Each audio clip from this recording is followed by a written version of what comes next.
Welcome, everybody, to Different Frames podcast. This is episode 5, and today we're going to be talking about 1930s gangster pictures.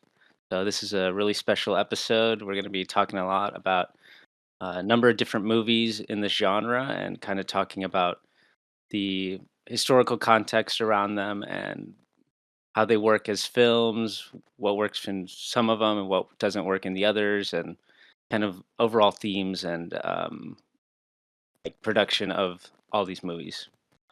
We're here with our co-host Greg Joya and our Okay. producer David Kennedy. Hello. Yeah, so let's kick this off. You guys want to talk about gangster movies in general, or you want to just jump right into a movie? What do you think is the Are you guys big crime movie watchers? You guys fans of the genre? um I like them when I see them, but I don't know if I don't know if I seek them out, but there's a lot of movies that I can think of that I like that I think would be called crime movies. What are you thinking of? What kind of films you thinking of? I don't know. Me personally, I'm a big fan of stuff from 30s gangster movies up through kind of heist pictures. So, Mhm. into the 50s, 40s, 50s noir stuff.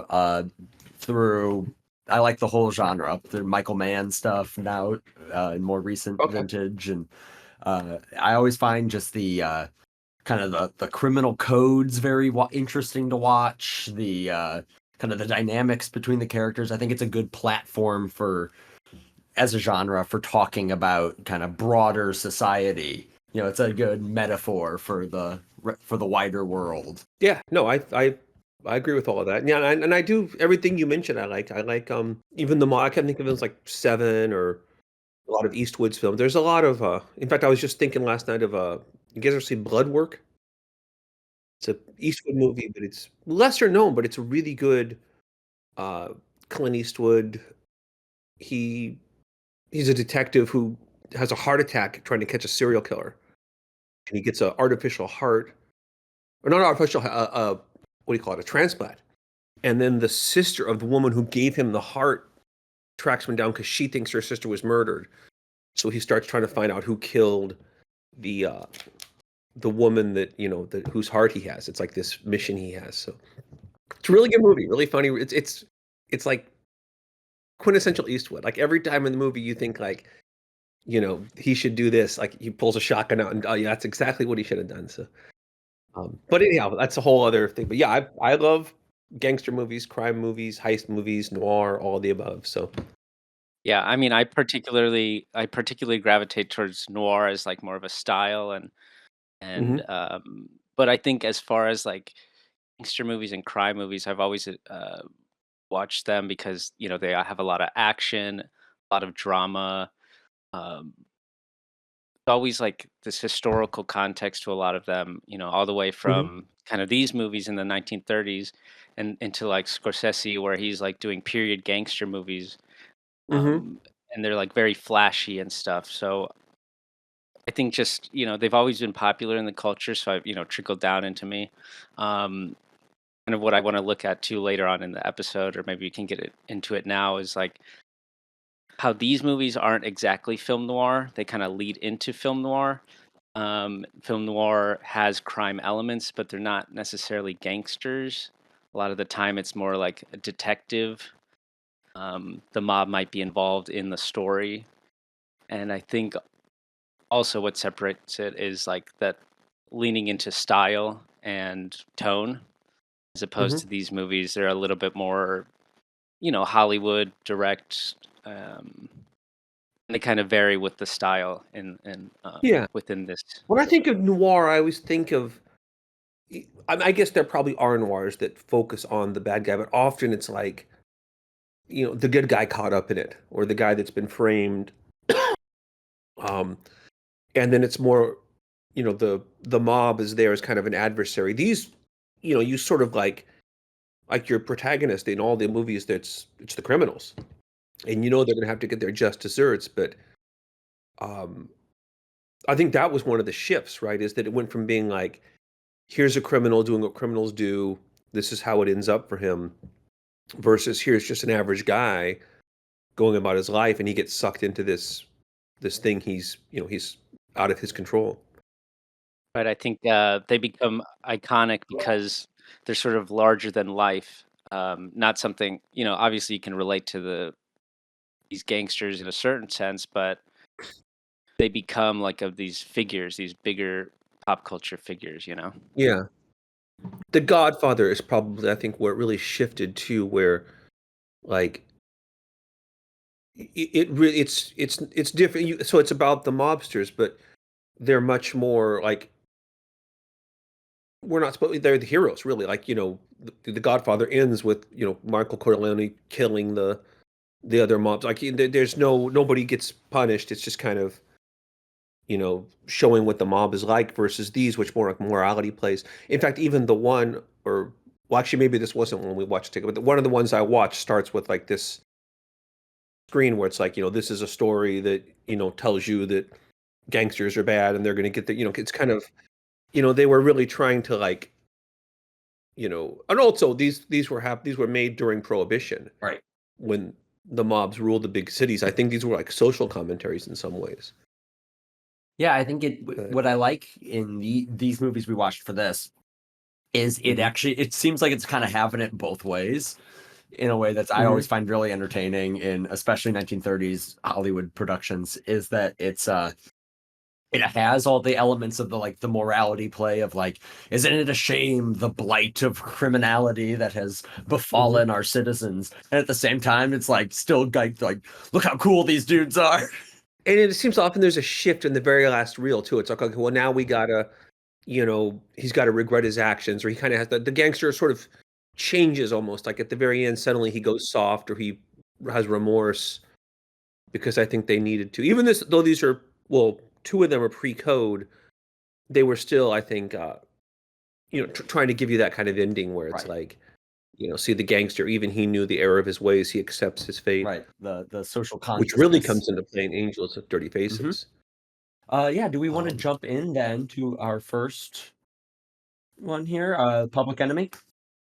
This was the only one that I had seen before. Um, I think it's probably one of the more famous ones, and it was interesting to rewatch it. I rewatched it after I had watched the other films, and it was mhm, interesting to come back to it because I think it definitely has like an earlier feel to the movie. Hmm. As far as not to like diminish any sort of quality, but it has like a little bit rougher, let's say like sound mixing. The lighting is not as dynamic. But I think it plays into the story of the movie where it feels more raw and it feels more dark and like there's not a lot of like score. A lot of the sound is diegetic and even the music a lot of the time is diegetic, like it's in the club and stuff. mhm. So the scenes are very quiet as opposed to a lot of the other movies. Um, I kind of wonder if this is partially because this was at the beginning of the sound, so they're still kind of getting used to, how do we incorporate sound? And I think this movie does a really good job of using sound, like especially, there's the classic machine gun scene where, they're staked out outside the window and they keep turning, they hear the coal coming down. They think it might be Yeah. somebody coming in on them.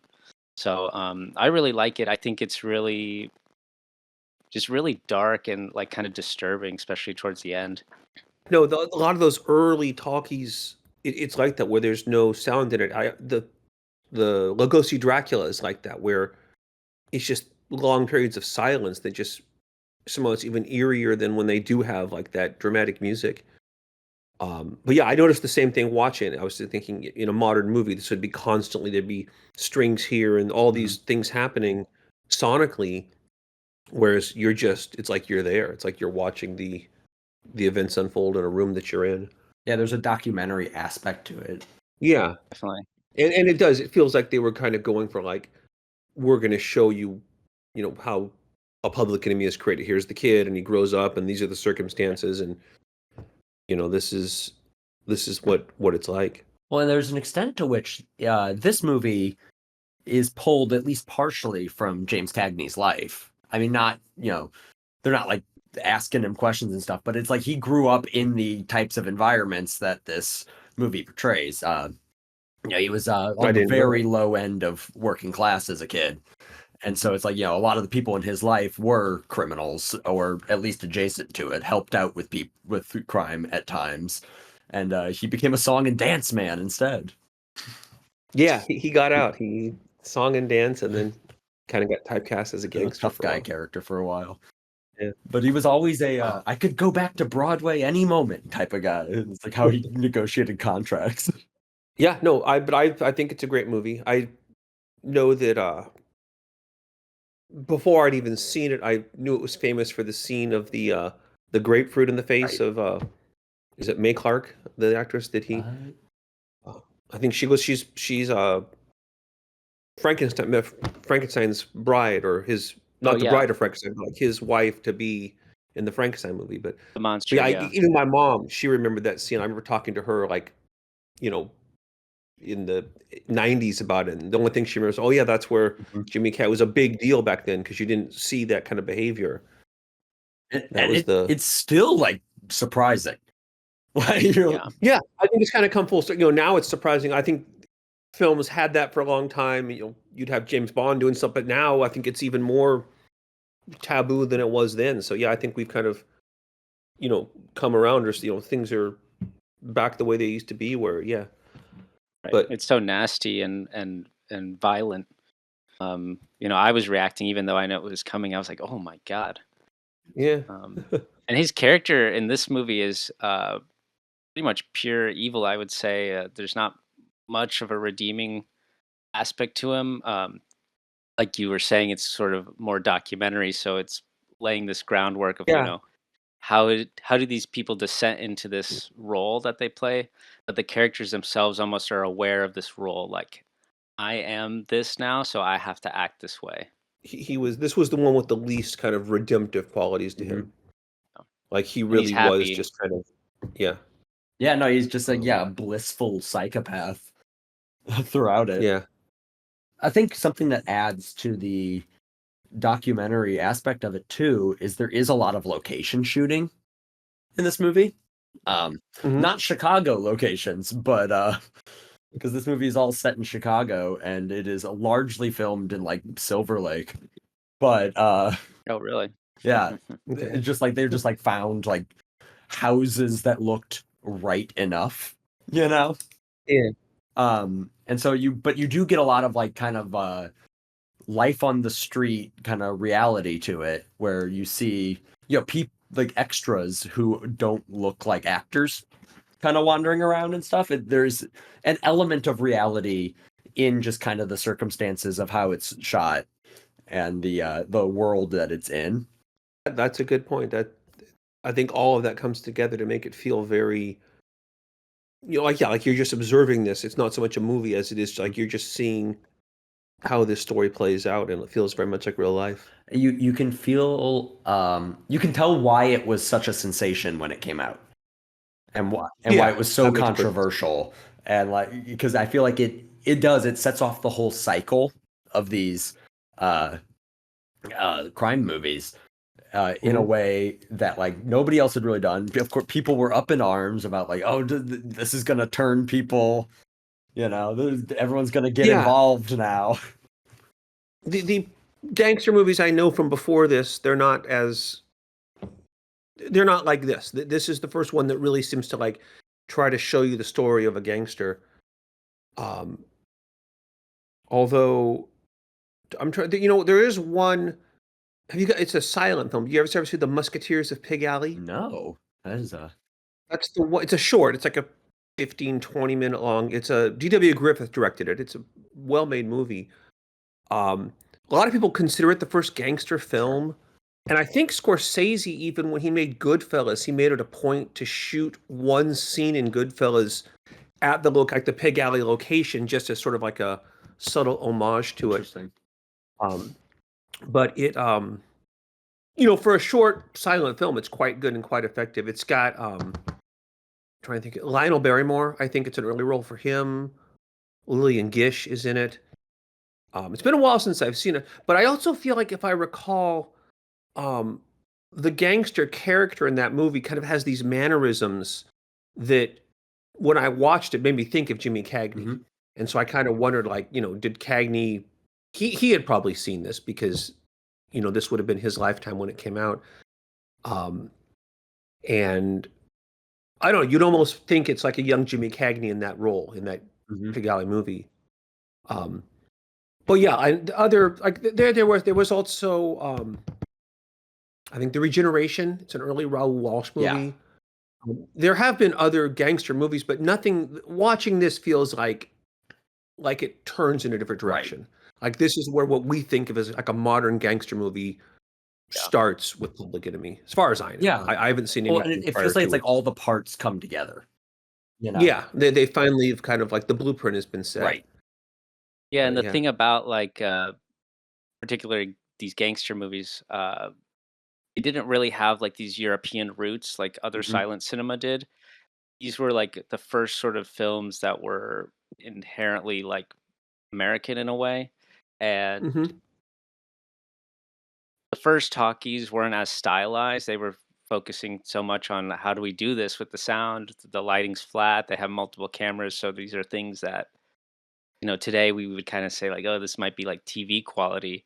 So these, like, especially Public Enemy, these are like the first type of movies where they're like, okay, like, let's think more about what is being conveyed in the story cinematically, the mise en scène, the camera angles, how can the sound help with the story?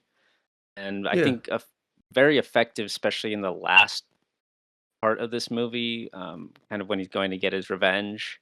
Mhm. It's just so like with the rain and I don't know, it's very magical to me, and it's gets my heart pumping. Mhm.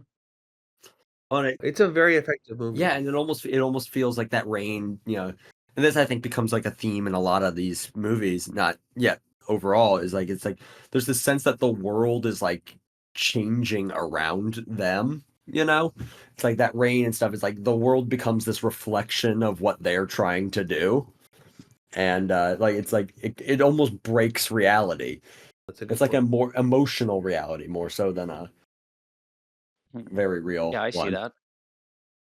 Yeah. Cool. Do we want to Um, like talk about the ending at all? Like, I don't know Yeah. if we want to spoil it, but Well, this will we can put what are in your thoughts this on is it? a spoiler warning. but yeah, no, it's an unexpected. I think you don't know. I think when he's in the hospital, you think, okay, well maybe this is going to end differently. Because usually they get gunned down, especially Jimmy Cagney. He's famous. His death scenes are always over the top. Mhm. You ever see White Heat Oh yeah. or any of them where he's so when he's like, I ain't so tough. Like, okay, he went down, but then he survived. So what's going to happen? And being pre-code, like the bad guys get their comeuppance usually, but they didn't have to at that point. So, like, there are older films where the bad guy reforms and goes free. So, yeah, like, you don't know. Like, and then it's kind of a shocking, fairly gruesome, It's incredibly gruesome. Yeah. yeah, like that So was dark. not a pretty way to go out. But yeah, I mean, especially the first time I saw it through me, I really had no idea what was coming, and it was not. I didn't expect that final scene. I think it's interesting. It's sad for me because it's not like I have remorse for him. Like he's getting what Hmm. he's deserves, and I mean, I feel like he knows this is how his life's going to end. But Hmm. it's sad because of his family that obviously still cares so much, and his mother obviously loves him so much, and they're happy Hmm. for him to come home. And she even says, I'm glad you're in I'm almost glad you're in the hospital because now you can rejoin us. Yeah. And the tension of her, getting his bed ready, and you just know it's coming, and then like Yeah, like, she's gonna brother's walk down, there's reaction, no way it's she's it's escaping, yeah. chilling. It's, Not one of ending my on not favorite ending on kind her of screaming. You're just like, oh, you're yeah, left kind of with like right Ending on before the that. phonograph scratching. Mm, yeah, it's like what's going one of my favorite kind of movie endings, which you don't see a lot, but I love it, like Christmas in July, the one it has that ending where yeah. we as an audience know something great has happened for the protagonist, but it ends before he finds out, Mhm. right? That's where he's won the contest, but he doesn't know, he gets in the elevator, and so we know it, but he doesn't know it yet. And this is the exact opposite where like something terrible is about to happen to that mother. She's upstairs happy. Her son is coming home. She's putting the pillowcase on. And then it ends. We know she's going to go downstairs and see him laying there dead. but they don't show it. And I think those are always very effective endings. The audience knows something, the character doesn't, and the curtain closes, and we know what happened next. So made it even sadder somehow. Yeah. Oh, and I feel like there is this element of the cyclical, the violence of the criminal underworld, where there's this, you know, this sense that it's like, you know, it's going to be this endless cycle of guys getting revenge on each other for stuff going back further and further and further. And I don't know, maybe I'm too in the weeds here, but it's like I feel like ending it on the shot of the spinning record that's stuck is like a perfect little just visual. It feels like it's like they really locked in on the image there of like this is, it's just I'm sure. endless loop. It never stops. It's like once you get, you know, into a life of criminality, then there's no breaking the cycle. Yeah. And then they present it as, what are you guys going to do about it? This is your problem. Yeah. You are the public. What are you going to do? Yeah, you're the public. And it was a problem back then. Oh, totally. That was, you know, they cleaned it up, but, you know, especially during Prohibition, it was affecting people's lives. But yeah, guys want to jump to Scarface, right? That was our next one? Yeah, 1932. I think that was the one I was thinking of too. I couldn't remember if that's the one I watched that we weren't, but that's the one that starts with a couple pages of like, you know, this is a true story with things change, and this is how that. This was my favorite of in fact, of the 5 I watched. This to me is the best film of them all. I thought, but yeah, what did you guys think of Scarface? Yeah, I really liked it. And we should clarify, I had this seen is a the lot. old Scarface. Yeah, the not old one. Yeah. Yeah, speaking of which, I mean, I had seen scenes from this just, you know, throughout the years, like in film school or just, you know, references and stuff. I love the Michael, or who directed it? Brian De De Palma. I love the Brian De Palma one. This one I was really, really, really impressed by the style of it and the sound design. It obviously, you know, Warner Brothers keeps really good condition of their films, and really like the archiving of their films is really great. But this one, I was really blown away for a movie from this time period that it could have such clear sound and images. I think this film's very dark. Even darker than The Public Enemy.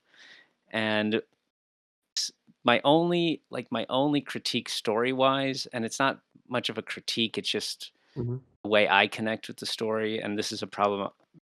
I don't know if I want to say problem, but this is just something that I observe even in the retelling of it, is that because it's so dark and nasty, that there's not really much of a tension of whether the character is going to become good at any point.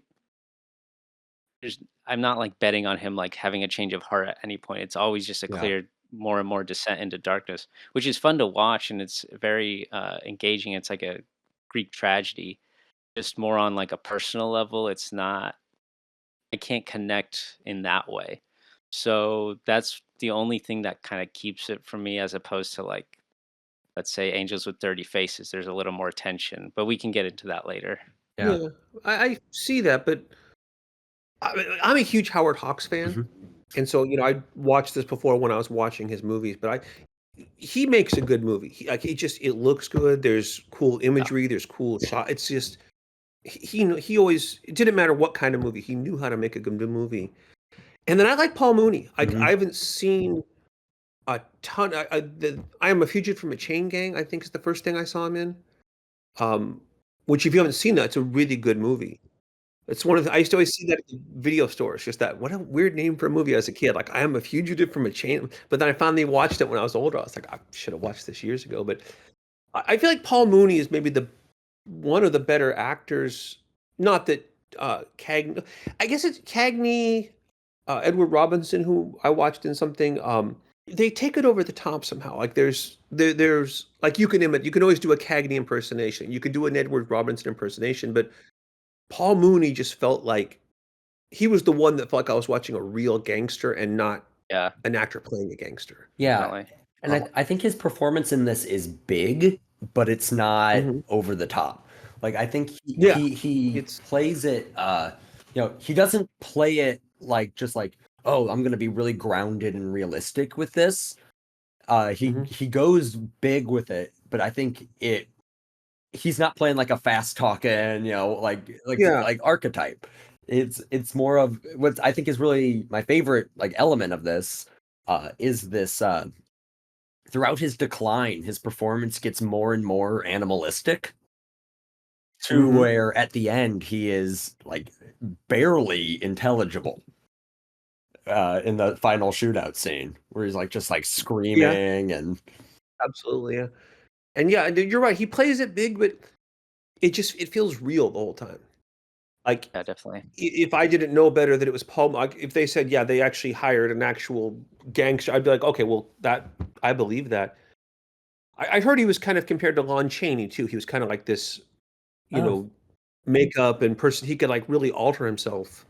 I could see And that. because if you see him, he doesn't sound like that in other movies. Like he's like what I don't know. I was very impressed by that the first time and very impressed this time. And there's a lot of good stuff in this movie. Boris Karloff, when he's in it, he's great. Yeah. I love when well, I mean George Raft, like he's a star on his own. He's second billing here, but like when George Raft, when Scarface's sister does that dance at the nightclub for him, like that was like, a pretty sexy dance for 1932. That was, there's are you guys George Raft fans? Have you watched a lot of his stuff or? Not off the top of my head, but that doesn't mean because he's just kind of in a lot of stuff, But I've never like seeking him out. He did a lot of noirs. He was kind of that tough guy. And this is exactly the kind of role he plays. He could have been. He's in Some Like It Hot, right? Yes. Okay, he was in Some Like It Hot too, but like that was a little later in his. Like he did The Man from Cairo, The Glass Key. Have you ever seen The Glass Key? They Drive by Night. Oh, I've seen that one. Nocturne. What else? Each Dawn I Die. Like he had a lot of these kind of noir roles. He was in what is the original Ocean's 11 too? Kind of like Some Like It Hot, where it's like a different kind of role for him.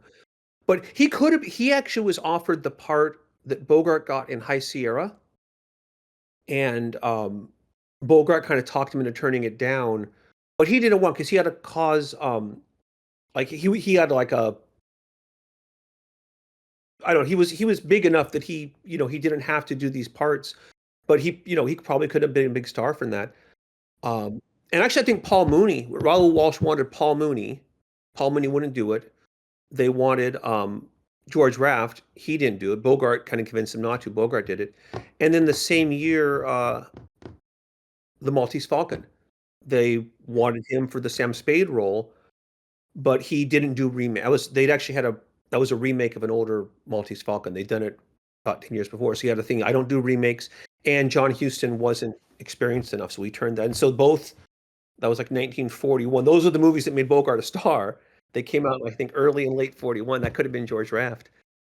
I remember reading a science fiction short story about a guy who finds like some alternate reality video store that he rents from, and he rents like the George Raft Maltese Falcon, all these like movies that.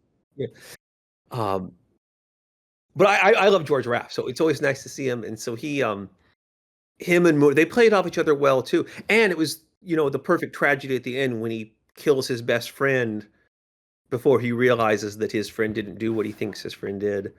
I think that was that's like the final thing that turned him into that kind of animalistic, just it's the final fall. Yeah, that's his final break. fall. Yeah. It's like a psychological break there. Yeah. He's Did you guys so see good the in this alternate movie. ending to the movie? Did you guys watch that? I have seen it. I don't remember what it is off the top of my head, but at the very end, he runs out in the street and gets gunned down. They filmed one where he gets cuffed, and it's not very good. Like you just like it's basically you see this judge's face. It's like the trial. It's just the judge, and he kind of like gives this speech that's really to the audience, like, gangsters are immoral, and this is one of the worst things I've seen, and you deserve everything you get, and you're going to be hung to your death. And then they show him going up to the gallows, and then they kind of cut away. You hear the thunk, so it was less effective though. I would say so. It felt preachy, and they chose the right ending. the whole movie is so effective. I think not that any of the imagery is exactly subtle, but the images are like sticking in your brain, and especially Mhm. the ending where his body just falls in the like most perfect way, and then the cut to the world is yours. It's like Mhm. that's just perfect. Yeah. Like, and that's gonna stick. That just sticks with everybody. I was gonna say the like X's that show up when people are killed. Mhm. It's so good. It's like, I and I thought of them know as crosses, but yeah, that's oh yeah, I know like Scorsese like did that in The Departed. I think it's a little more subtle in The Departed, but here I just like how, especially the one where it's like a silhouette of like seven guys and they're like stick them up, yeah. and then And then it 7 goes back X's. up. Yeah, Yeah, it's and the then it goes Yeah, best. back up to the seven. So that good. was cool. The ending here, kind of when he comes back to this apartment, this is the only time where I feel like the movie kind of teeters more into the film noir Mhm. uh, aspect, just because of more of expressionistic lighting and sort of The very darker final Greek scene. tragedy. Yeah, the final scene. Yeah, absolutely, yeah. Totally. Well, and then I think it gets into that proto noir. Uh, yeah, you get kind of the stylization, and then like it's like not afraid to have this. Howard Hawks was American, but this very kind of European style, like we must confront the hypocrisy of modern life or whatever, like kind of like big thematic moment to finish the story, and that all feels very ahead of its time. What did you guys think, do you think it was kind of like a little sudden changes when his sister got so first of all, the sister's there to kill him, and then she kinda changes her mind, suddenly they're best friends again, and she's gonna stick by him, but then when she gets shot and he's just like, "I'm all alone," like, that felt a little out of character. Like, why he we never saw that side, he didn't wanna be alone, I don't like that felt like that was maybe trying to build some sympathy for him or something, like, what did you guys make that was the one aspect of the film that, when I saw it, felt a little hollow or something, like, why is he suddenly Maybe a little underdeveloped. I think it's nice to have him have that kind of tethering to just some sort of grounded thing, giving him something to care about other than his, empire. And Mhm. I think to an extent, it's like like he didn't know that that's what was kind of keeping him together until it was taken from him. Okay. So I agree. Maybe it's a little underdeveloped and feels Yeah. a little out of nowhere. I think this might be an example of what the remake kind of does a little bit better, just because it's longer and has a little more style in the shots of like there's more of a scene between them early on, Scarface and his sister, in which he kind of expresses, you know, their history and his feelings for her that goes throughout the movie. Whereas this movie has a little bit of that, but it goes by so quick. Oh, sorry. I was going to just say one more thing I'd like to bring attention is that like I feel like this movie really shows the sort of the aspects of like what does a gangster life give you? Like, oh, here's the nice stuff, like here's your nice car, the nice like dresses and stuff. It and the nightlife and stuff. Public Enemy does a good job of that too, but this one has a little bit more like, okay, I can see them hanging out and stuff like that. Those scenes at the supper club where, like, when they're dancing and just the hairdos on the women, all the men in their great like, that it felt like you were suddenly in the Roaring '20s, like, Mhm. that was just and you really saw, yeah, like, the more than any of the films that I watched, like, that was the one that damn, it feels good to be a gangster, like, Right. Right. that's the one where you realize, okay, this is why they do it, this is what it's worth all those risks because that lifestyle, like, you really it's just like that's the jazz age right there. It's one of the best jazz age on film from the actual jazz age that I've ever seen. Yeah, and I think if it was, Again, Howard Hawks I just, think if it was a straight condemnation, then that wouldn't work. I think you have to tempt the audience with a little bit of like, Mhm. well, wouldn't you like a little bit of that for yourself, And it's like, I think, this being a story of Italian Americans, I think there is this sense of Catholicism to it, of the like, getting tempted and then like, ultimately, God's punishment coming down on you for succumbing to temptation. And I think that's why, I think all of this stuff though needs that element in order to Mhm. really work. Because if you see some of the real B gangster movies of this time, where they're not really, they're just straight the whole time being like, look how awful this is. Yeah. No good. Yeah, this feels like a step closer to like Goodfellas or Mhm. something where, you really are seeing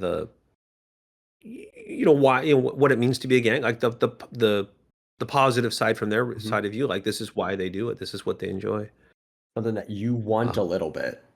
Like, no. And then yeah. it kind of scolds you for wanting it. Yeah, this is where you'll end up, Yep. you'll have a couple years of this and then gunned down in the streets. Cool. Do we want Um, to move on to um, Angels with Angels Dirty with Dirty Faces. Faces? Yeah, it's a fun movie. I think that. What did you guys think? Do you guys like that? Mhm. Yeah, we're The post code, which is kind of the big shift, is that they can't get away with some of the stuff they get away with in the earlier ones. Yeah, no more sexy dances, no more pulling girls' dresses Mhm. down, and no more grapefruits in the face. Yeah, I really liked it. I like the tension here of the characters and their play, especially like James Cagney and I forget the actor's name for the priest who plays Father Jerry. Pat O'Brien. Oh yeah, Pat O'Brien.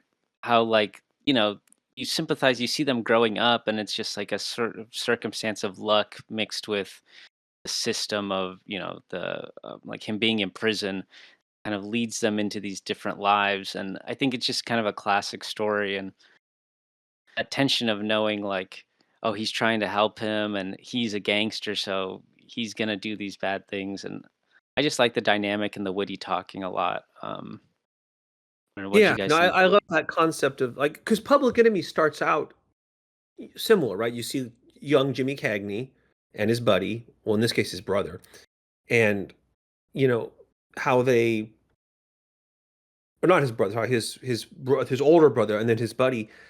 But it's not the same, but it's the same thing. Like, right, you sort of see how they kind of progress from being a kid to an adult. But this, maybe because it was postcode, they kind of give it that dichotomy where okay, he couldn't run fast enough. He got caught. He went into the system. It turned him into this gangster. The kid got away. He goes straight, becomes a priest, and it's like, it sort of takes that Public Enemy, the way it starts, and kind of spins it on its head, and just creates this two pronged. And I think it's trying to be more of like a social commentary, like Playing. we put these kids in these juvenile. It's like you're cursed them. Once you get thrown in there, you're it's over. And then you got the dead end kids who are always fun. Mhm. They've been in a few movies I've seen, and that's you kind of see the next generation of hoods, and it's trying to same thing with the ending. They're trying to show those kids like don't start, because once you start, you'll never stop. Once you go to that first juvenile detention, it's your life is over. What did you guys think of like the violence throughout the movie? For the most part, it's not so much guns blazing throughout most of it. Kind of the ending, it becomes a little more violent and hard hitting. But I'm kind of referring to more like physical violence throughout. There's a lot of slapping and hitting. And a lot of the times I felt like I was watching like Three Stooges or something where I was like, first reaction was, oh, this is kind of funny, but it keeps going on and on. And then for me at least, I was thinking, okay, here we're showing more that this is how these people respond to things. This is how they follow what they're being told. It's not through the father telling them, "Hey, you want to play a good game of basketball? Like these are the rules of basketball." It becomes more James Cameron like, "Don't do that!" Like, and then he hits them, and they keep doing it. Only learn because he's hitting them so hard. So I wondered what you guys thought of like the violence. It's like almost stands in for, just kind of the slapping people around, kind of stands in for just like how infused violence is in these guys' lives. Is like, it's now we're into the production code, so we're not going to show these guys. We're saving the guns for the real escalation towards the end. But throughout it, you have to have this sense that at any given moment, people could just start getting hurt, and it would not affect Cagney, at least, at all. It's just how he solves problems. I more like, well, not that makes perfect sense. I guess when I watched, I thought of it like the kids that were the regular basketball players that were getting pushed around by the dead end kids. they're the kids from a good home, like they play by the rules. The other kids, all they know, that's Cagney punches them, trips them, like that's their code. Like that's how they play by their rules, and that's he where the priest couldn't get through them because he didn't understand you had to beat on them.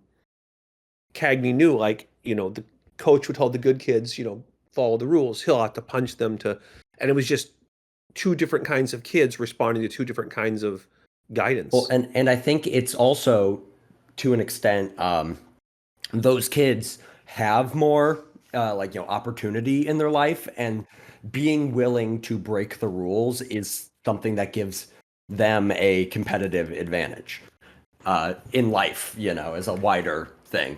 Is like when things are stacked against you, if you're willing to fight dirty, that gives you a bigger chance of actually succeeding.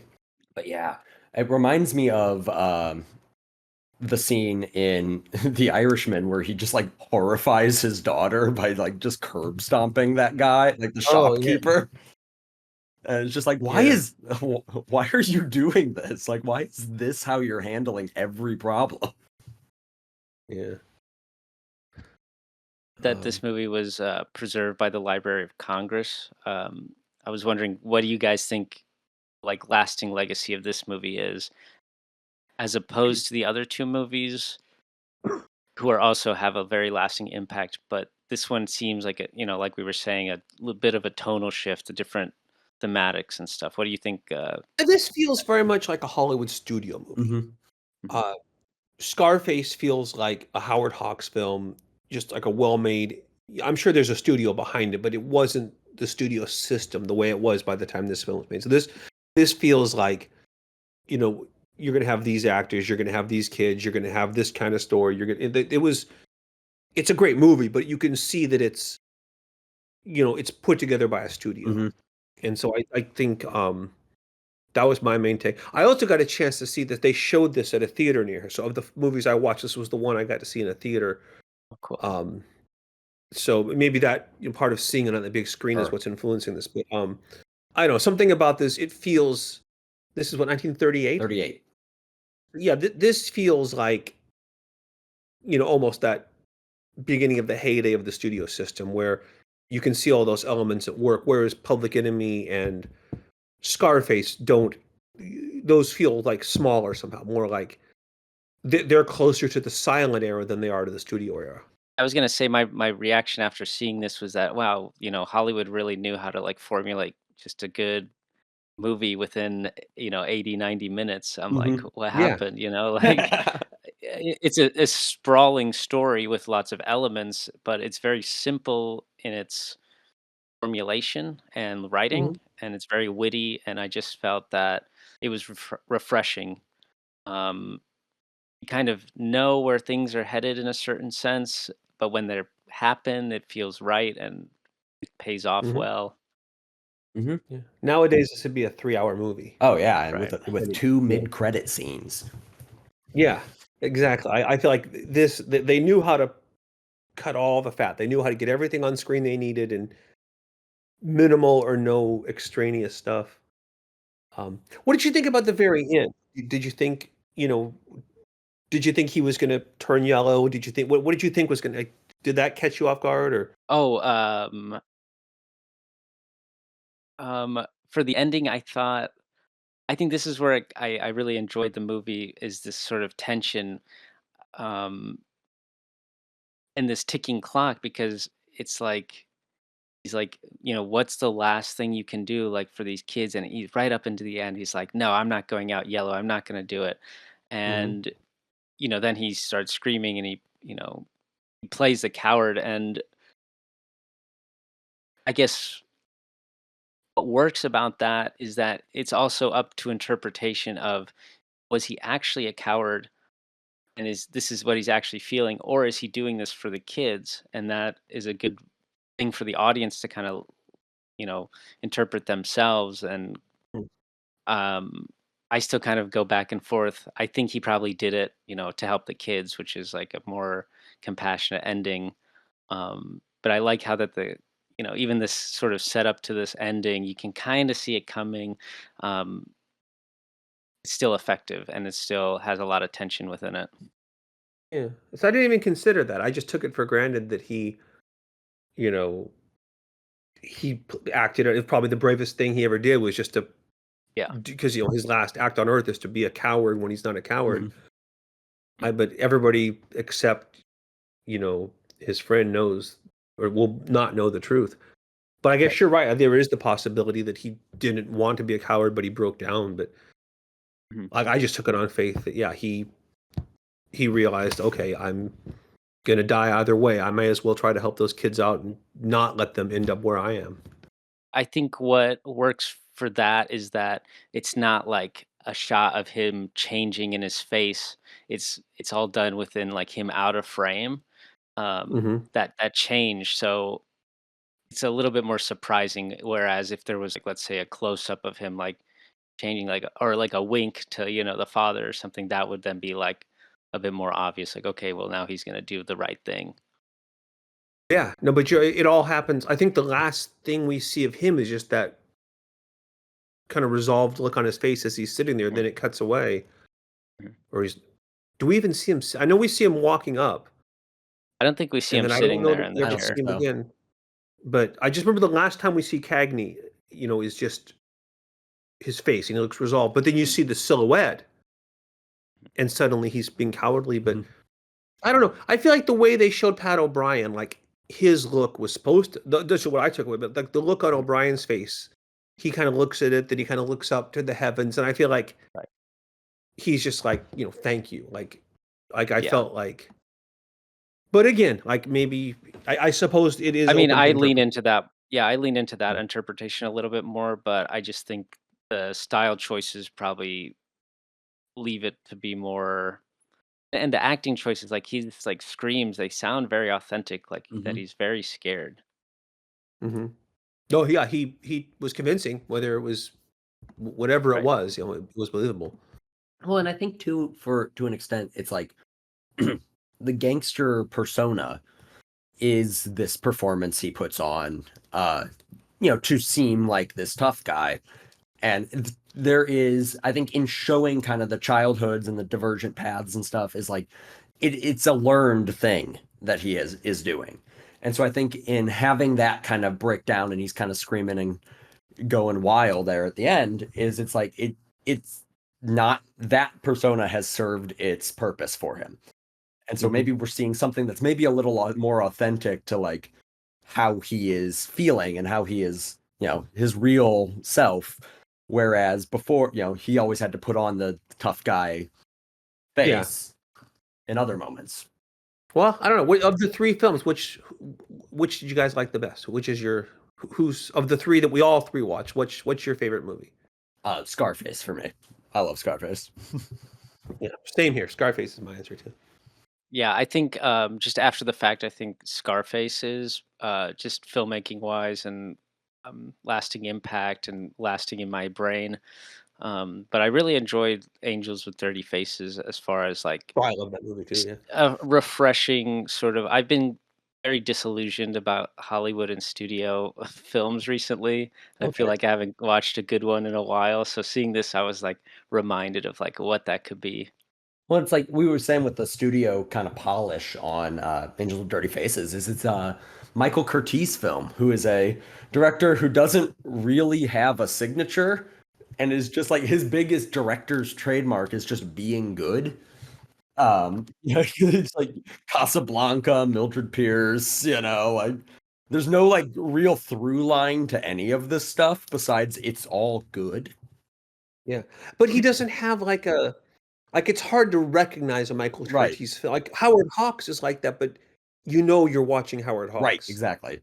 He was just the ultimate Just Yeah, studio guy. Like he could just journeyman. whatever they gave him, he made it yeah, good, kind of the perfect and he did studio it in a director. very hands-off way, Like or at least not a hands-off way, but a it feels like a he. guy There was no. just going to work, and they're like, "All right, Yeah, this is your script today.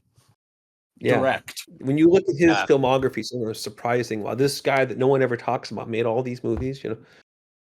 So, but yeah, I have a huge admiration for those journeyman type directors. Mhm.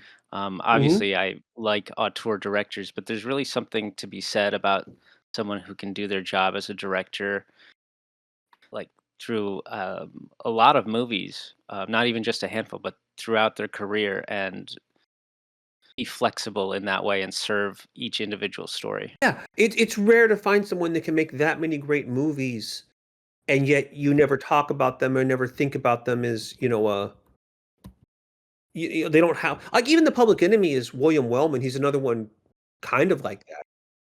He had a bunch of like, he did, I mean, he did Star Is Born, like, he was kind of all Wings, I think the first, first Oscar film. He not to the Curtiz level, but guys like that are great because, like, you'll have, like, an Orson Welles or a Howard Hawks or someone where you know that you're watching their movie while you're watching it. But, yeah, I love it when these guys can just consistently make a good product without putting anything, you know, flashy in there to, their signature move or whatever. Yeah. What other stuff did you guys watch? Well, I watched two others. The first one I watched was, Little Caesar, Oh yeah. which is kind of another seminal classic gangster film. I think that's also early 31, 32, early Yeah. 30s.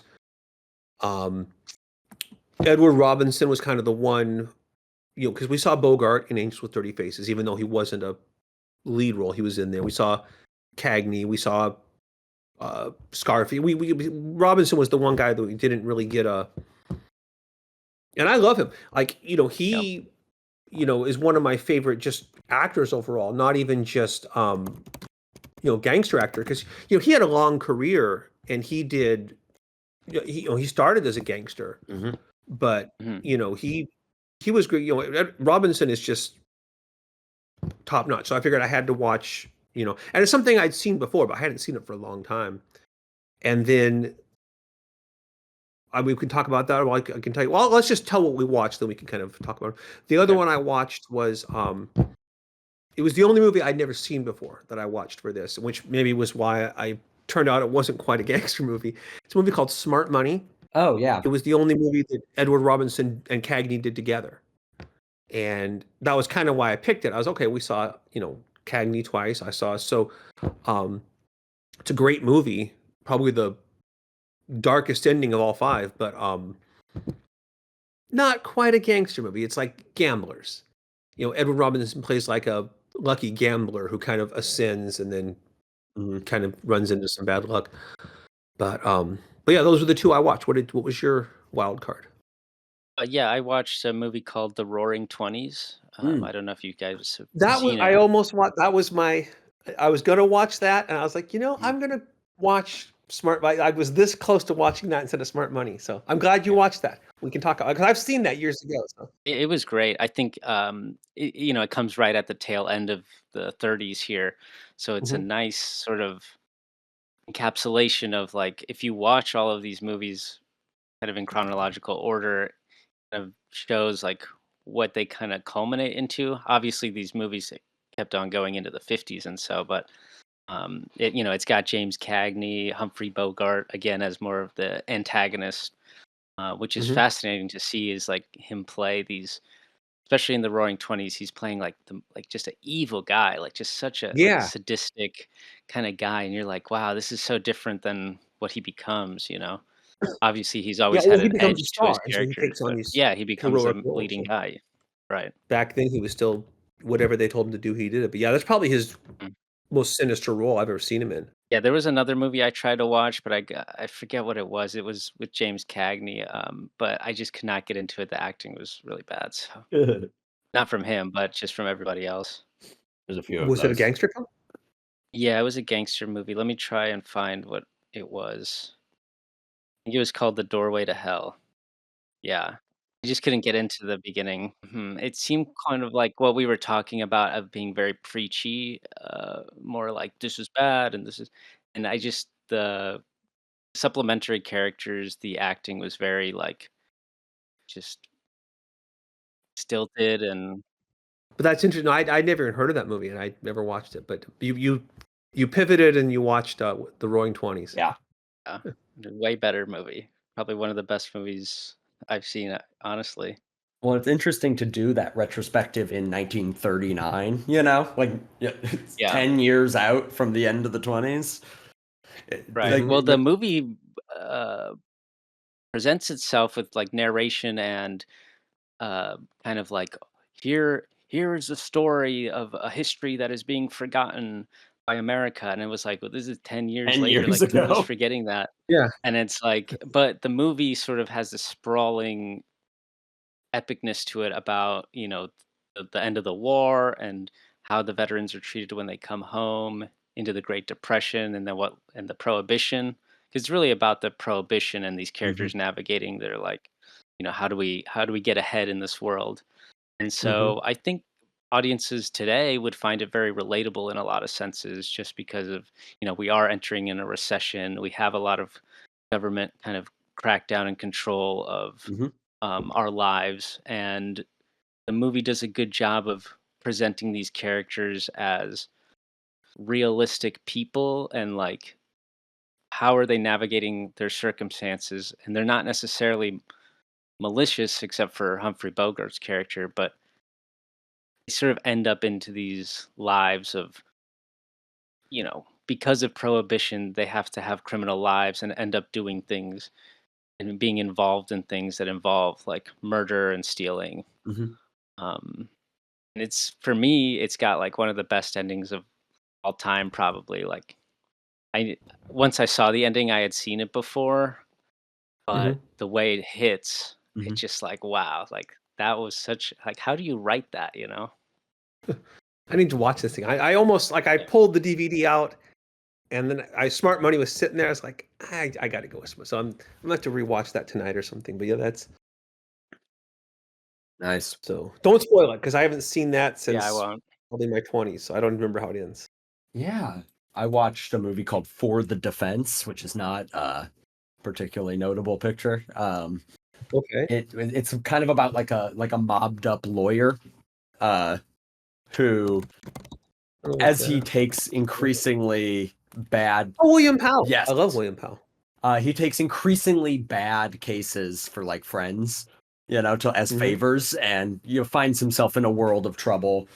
It's not a particularly memorable movie, and it's not particularly well made, but I thought it was interesting to see a movie that kind of follows the gangster archetypes, but entirely kind of within the legal system to be like to kind of tackle institutional problems with the kind of the That's an crime interesting movie approach to it. framework.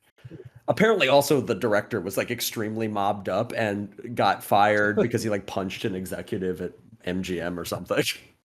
Yeah, it's got Charles. It's got a good cast. Mhm. It's probably something worth watching. Is that streaming It somewhere? was on Criterion Channel. I don't know if it still is.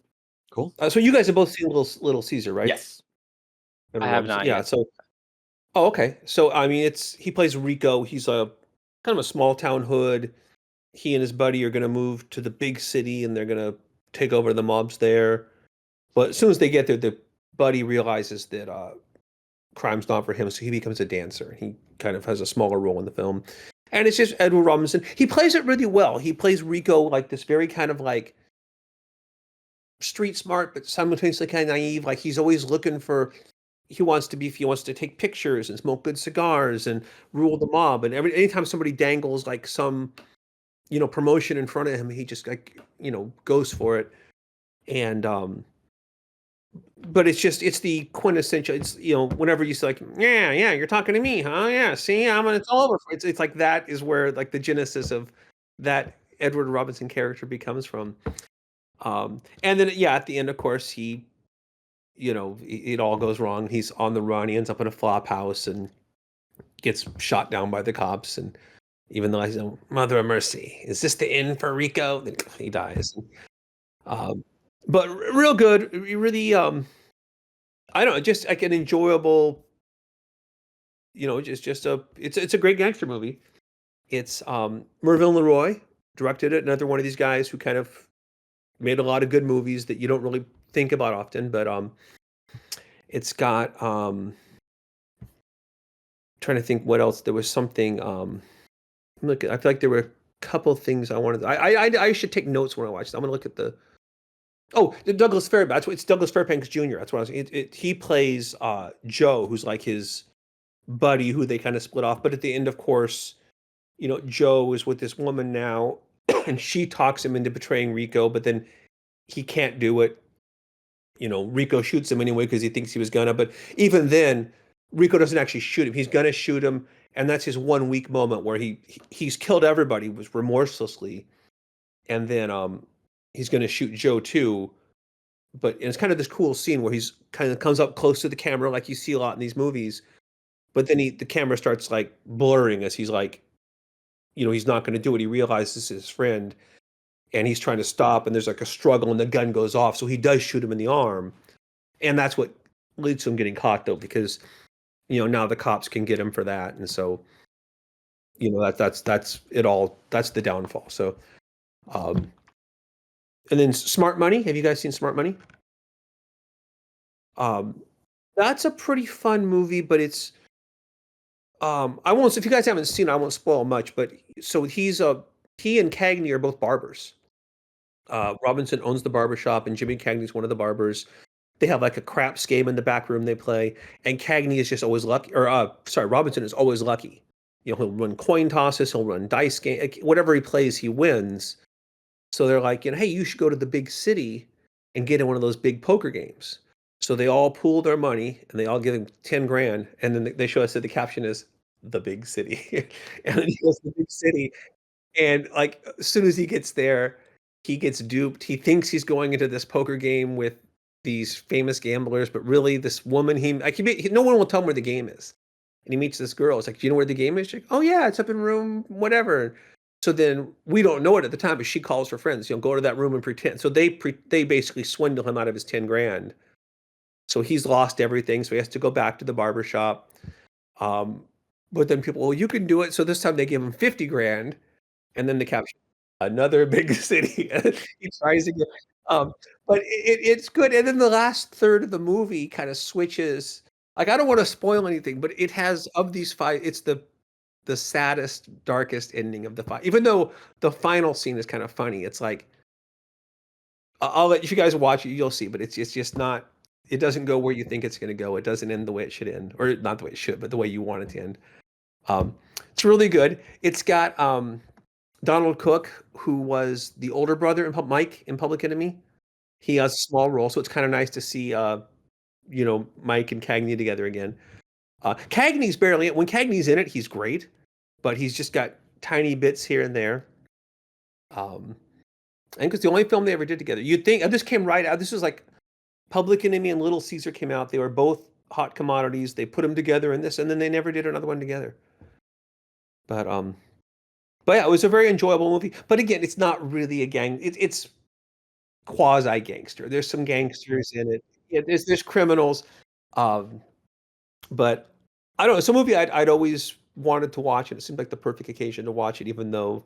And it's probably good because I was going to watch The Roaring Twenties, so it kind of gives us an extra movie to talk about. But Yeah. those were the two I mean, I watched. feel like it's a bound to happen at some point. They made so many gangster movies that there has to be some deviation and subversion slightly from these setups. I mean, it's honestly shocking to me that they can think of so many stories with the same actors creating new characters for so long. I mean, these were so popular at the time, Mm-hmm.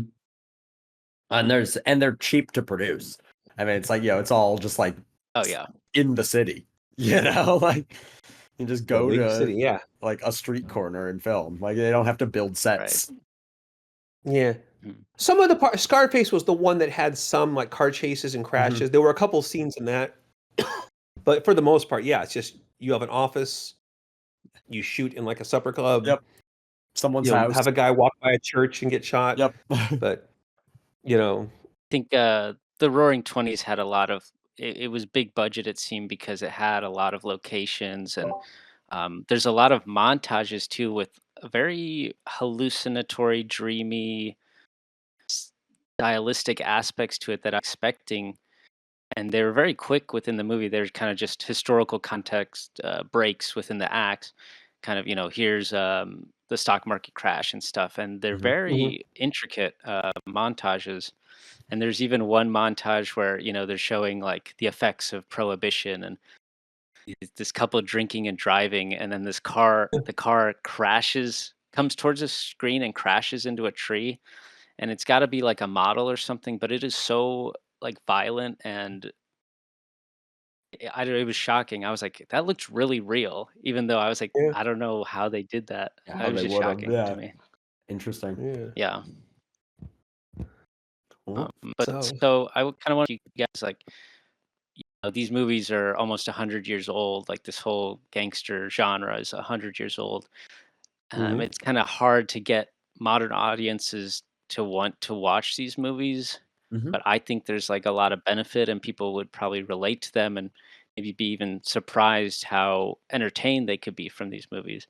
So I want to kind of ask you guys, like, what would your argument be, to convince someone to start watching these, or what do you think they could get out of watching these movies?